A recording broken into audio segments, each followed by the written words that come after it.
Hello दोस्तों, आप सभी का हमारे यूट्यूब चैनल पर स्वागत है। तो आज हम कक्षा 12वीं के इतिहास को पढ़ेंगे। उस बुक का नाम है भारत का इतिहास और उसका पहला अध्याय। ये बुक जो राजस्थान माध्यमिक शिक्षा बोर्ड 12वीं क्लास में जो बुक चलती है एनसीईआरटी की बुक, तो उस बुक के अध्याय को हम पढ़ रहे हैं। तो जितने भी 12वीं क्लास के स्टूडेंट हो तो वो इस वीडियो को ज़रूर देखें और अपने सभी विद्यार्थी दोस्तों के साथ इसको शेयर करें। अगर आपके रिश्तेदार में भी कोई जो पढ़ रहा है 12वीं में तो उसको भी ये वीडियो ज़रूर शेयर करें। ठीक है, तो सबसे पहले हम अध्याय फर्स्ट को पढ़ेंगे। तो अध्याय पहला, अध्याय का नाम है भारत का वैभवपूर्ण अतीत। तो ये जो अध्याय है वह 10 नंबर का है, यानी कि एग्ज़ाम में इस अध्याय से 10 नंबर के सवाल आएंगे। तो ये उस अध्याय का पहला पार्ट है आगे, और इसका दूसरा और तीसरा और सभी पार्ट इसके आएंगे और फिर हम सभी अध्याय को एक एक करके पढ़ेंगे। तो चलिए स्टार्ट करते हैं। भारत का वैभवपूर्ण अतीत जो अध्याय फर्स्ट है, राजस्थान माध्यमिक शिक्षा की जो बुक है उसमें जो 12वीं आर्ट्स में इतिहास में चलती है। तो भारत का वैभवपूर्ण अतीत, तो स्टार्ट करते हैं। भारत एक पूर्ण भौगोलिक इकाई रहा है। विष्णु पुराण में उल्लेखित मिलता है कि समुद्र के उत्तर में एवं बर्फीले प्रदेश के दक्षिण में जो प्रदेश है उसका नाम भारतवर्ष है एवं हम सभी भारतीय उसकी संतति है। इसका अधिकांश भाग उष्णकटिबंधीय वातावरण के क्षेत्र में आता है। तो हमें प्राचीन में विष्णु पुराण से भारत की जो स्थिति की जानकारी मिलती है, जिसमें हमें पता चलता है कि भारत समुद्र के उत्तर में एवं बर्फीले प्रदेश के दक्षिण में स्थित है। तो समुद्र के उत्तर में यानी कि जो हिंद महासागर है उसके उत्तर में भारत स्थित है, और जो हिमालय वगैरह उत्तर में जो बर्फीला भाग है उसके दक्षिण में भारत स्थित है। तो यहाँ पर ये भारत की स्थिति बताई गई है जो कि हमें विष्णु पुराण से ज्ञात होता है। आगे बढ़ते हैं। आगे है भारतीय इतिहास की जानकारी के स्रोत।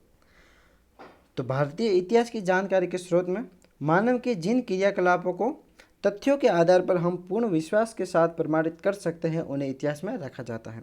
यानी इतिहास में उन चीज़ों को रखा जाता है जिसको हम तथ्य के आधार पर प्रूव कर सकते हैं, यानी कि उन किसी भी जो चीज़ों को नहीं रखा जाता जिसको हम प्रूव नहीं कर सकते, जिसके प्रमाण हम नहीं दे सकते।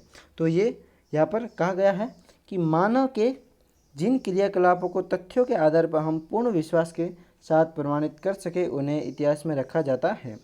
अतीत की जानकारी प्राप्त करने के लिए इतिहासकार सभी प्रकार के साधनों का प्रयोग करते हैं, सभी प्रकार के साधनों का उपयोग करते हैं। इन साधनों को स्रोत, साक्ष्य या प्रमाण कहा जाता है। यानी कि जो इतिहासकार इतिहास रखते हैं तो इतिहास लिखते समय वह जिन जिन साक्ष्यों को या जिन साधनों को, तथ्यों को लेते हैं उसको हम साक्ष्य या प्रमाण कहते हैं। आगे बढ़ते हैं। इतिहास की उन्हीं घटनाओं को तथ्य के रूप में स्वीकार किया जाता है जो साक्ष्य एवं प्रमाणों में सिद्ध हो। यानी कि इतिहास में उन्हीं घटनाओं को लिखा जाता है जिसके हमें साक्ष्य मिलते हो, जिसका हम साक्ष्य के द्वारा प्रमाणित कर सकते हो। ठीक है, आगे बढ़ते हैं। तो इसलिए एक जो इतिहासकारों का तथ्य है या इतिहासकारों का जो मूल मंत्र है वो भी आपकी बुक में दिया गया है, जिनमें कहा गया है कि नामूल लिख्यते किंचित, यानी कि बिना मूल या आधार के कुछ नहीं लिखना चाहिए। तो ये इतिहासकारों का मूल मंत्र है कि बिना किसी आधार या साक्ष्य के कुछ भी लिखना नहीं चाहिए। आगे बढ़ते हैं। आगे है भारतीय इतिहास की जानकारी के स्रोत। तो भारतीय इतिहास की जानकारी के जो स्रोत हैं उनको कितने भागों में बांटा गया है। तो भारतीय इतिहास की जानकारी के स्रोतों को मुख्य रूप से 2 भागों में बांटा गया है। ठीक है, पहला है साहित्यिक स्रोत और दूसरा है पुरातात्विक स्रोत या पुरालेखीय स्रोत। तो साहित्यिक स्रोत उनको कहते हैं जैसे कि अगर हमें कोई महाकाव्य या किसी धर्म से संबंधित कोई काव्य मिलता है, लिखा हुआ मिलता है जो कि काव्य के रूप में हो, कथा, ग्रंथ कुछ भी हो सकता है, तो उसको हम साहित्यिक स्रोत कहते हैं।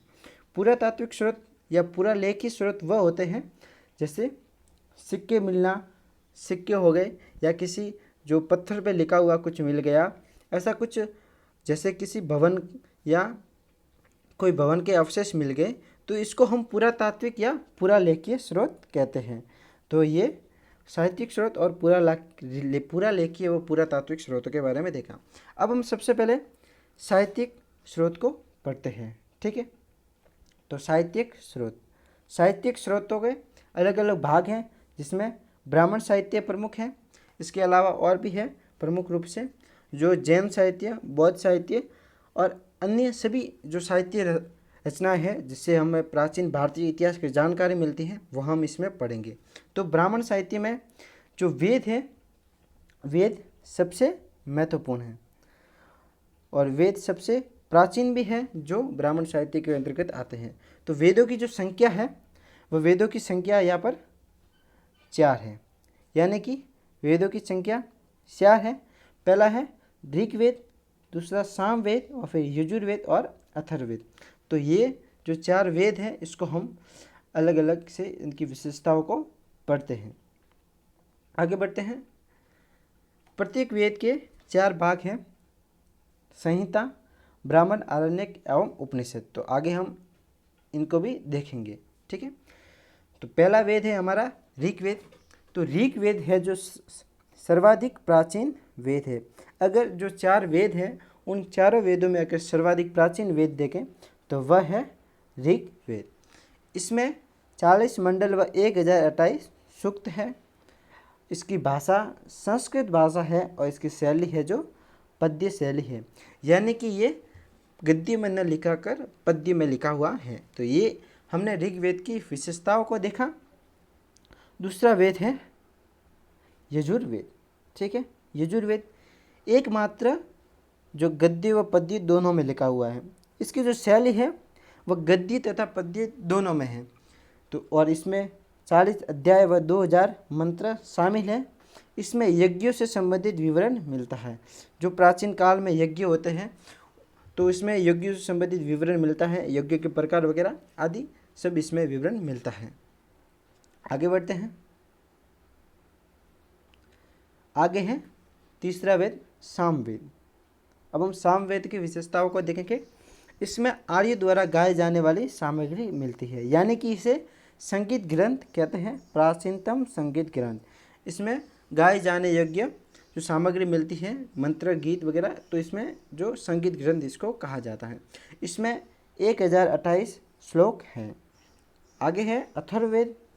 इसकी रचना अथर्वा ऋषि ने की थी, ठीक है। जो अथर्वा ऋषि थे, इन्होंने अथर्ववेद की रचना की। इसमें ब्रह्म ज्ञान, धर्म, समाज निष्ठा, औषधि प्रयोग,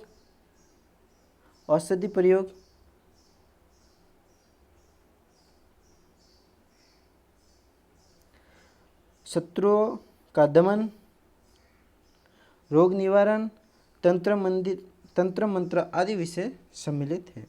इसमें 20 मंडल, 731 ऋचाएँ व 5839 मंत्र मिलते हैं, ठीक है दोस्तों। आगे बढ़ते हैं।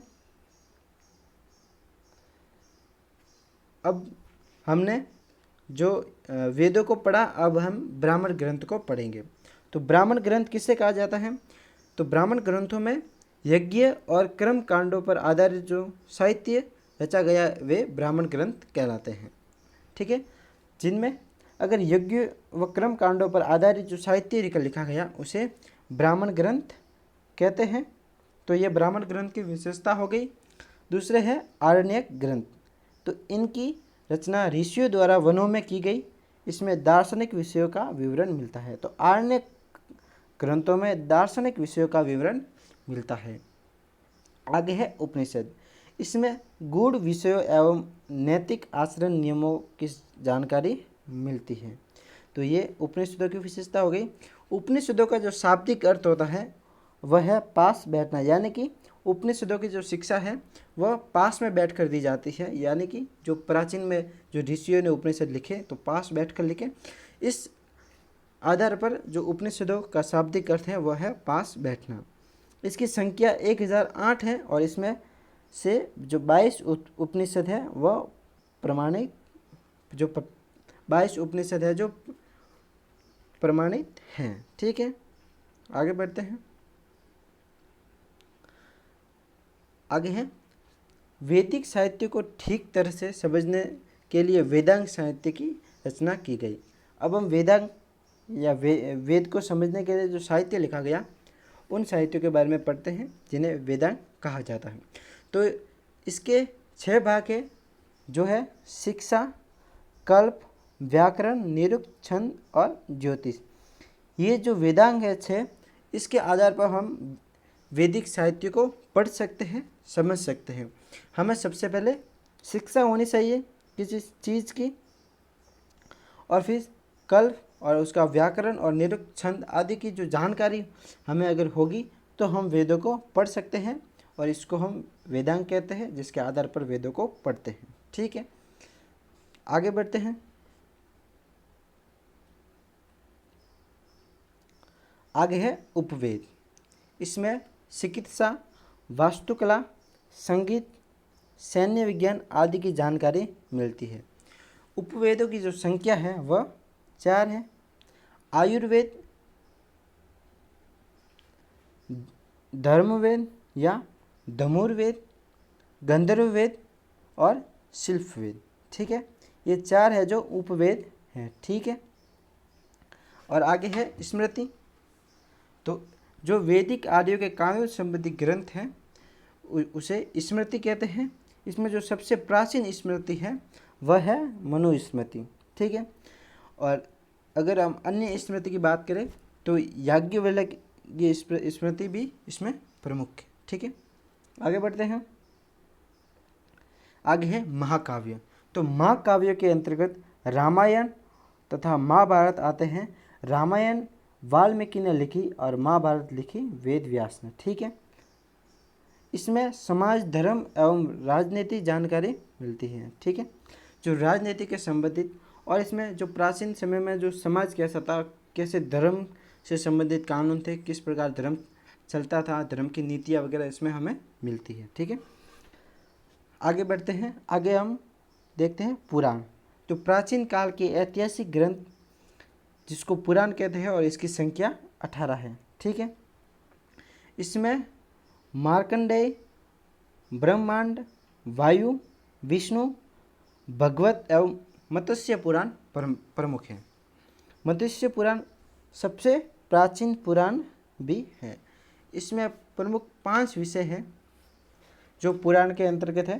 पहला है सर्ग, फिर प्रतिसर्ग, फिर मनवंतर, वंश और वंशानुश्रित। तो ये जो 5 विषय हैं जो कि पुराणों के। ठीक है, आगे बढ़ते हैं। तो दोस्तों आज के लिए इतना ही। अगर आपको ये वीडियो पसंद आया है तो हमारे वीडियो को लाइक करना और हमारे चैनल को सब्सक्राइब करना, और अपने सभी दोस्तों के साथ जो कि आपके साथ पढ़ते हैं उनको ये वीडियो शेयर करना, ताकि उनका भी कुछ भला हो सके या उनको भी कुछ लाभ मिल सके। तो दोस्तों आज के लिए इतना ही। अभी इस अध्याय का और बाकी का पोर्शन बाकी है जो कि अगले सभी इसके पार्ट में आ जाएगा। ये पहला पार्ट था, आगे इसके अलावा इसका दूसरा, तीसरा और अन्य सभी पार्ट आने वाले हैं। तो दोस्तों आज के लिए इतना ही, धन्यवाद।